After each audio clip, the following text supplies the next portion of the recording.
in the next 2 weeks, government should be coming out after we set up a white paper committee to bring out those things that we can do. In the next 2 weeks, I believe that the office of the SLG, who is the chairman of the committee, should be able to bring out creative ideas and innovative ideas that will help us support and empower the youth of Benue State and make things work differently.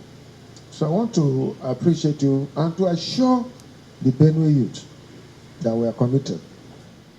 Even outside the Economic Summit resolution, we are ready to support any creative idea that can add value and impact on the entire youth of Benue State and make things better.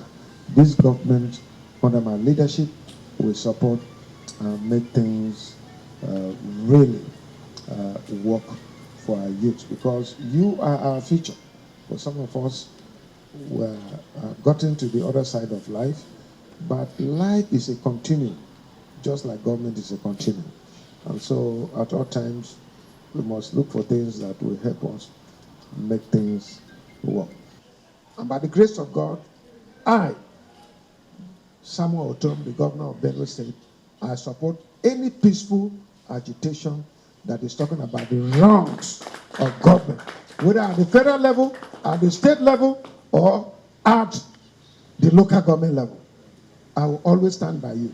If I have done anything wrong, please, I don't want you, the youth, because the future of this state belongs to you. Confront me.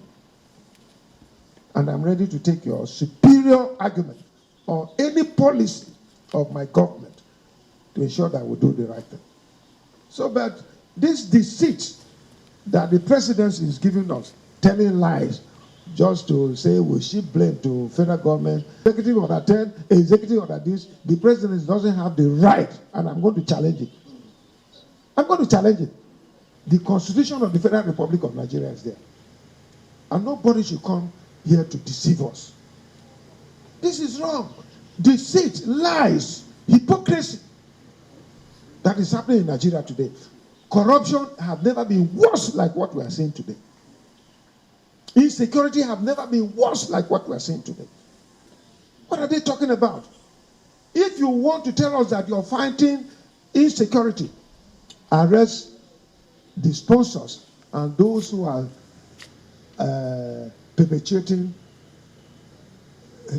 Fulani herdsmen killing, banditry, and all sorts of nonsense that is happening in our country. Then we can appreciate you. So I would have gone to the president to talk to him, but they have barred me from going to see him, so I have to say it here. Yes, if he wants, let him take it, because I will continue to do it. I'm not afraid of anybody, but I'm afraid of shielding the truth. Let us work with the truth. The Bible says you shall know the truth, and the truth will set you free. This country must know the truth. Those of you who are keeping quiet, God will punish you one day at the day of reckoning. Those who know the truth and are keeping quiet, those who are in power and are afraid. The chief executive was equally displeased with the president's independence speech. How much were we divided like what we have today? It has never happened where North and South are divided along political lines, along economic lines, along all the... And the presidency cannot come out to bring a cohesion that will make us feel that we're Nigerians. Have we become North and South? It is a shame and disgrace. Look at the president's speech in UN. Look at the president's speech in the 61st anniversary of Nigeria. Does he portray what is happening? How can you say that you have identified those who are sponsoring iPod and Igboho, and you have refused to identify those who are sponsoring Boko Haram, Fulani herdsmen, militia, or non-government? It is unfortunate.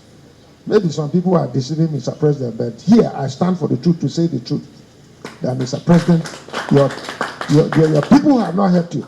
Those who are charged with the responsibility of responding to these issues, they have not been able to do it. And for some of us, we are really ashamed that this is not the kind of country that our forefathers bargained to have a united Nigeria and to work and to ensure progress. So please, I want to call on all Nigerians.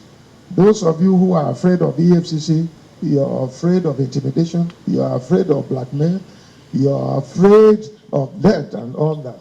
I want to tell you that we need to team up together.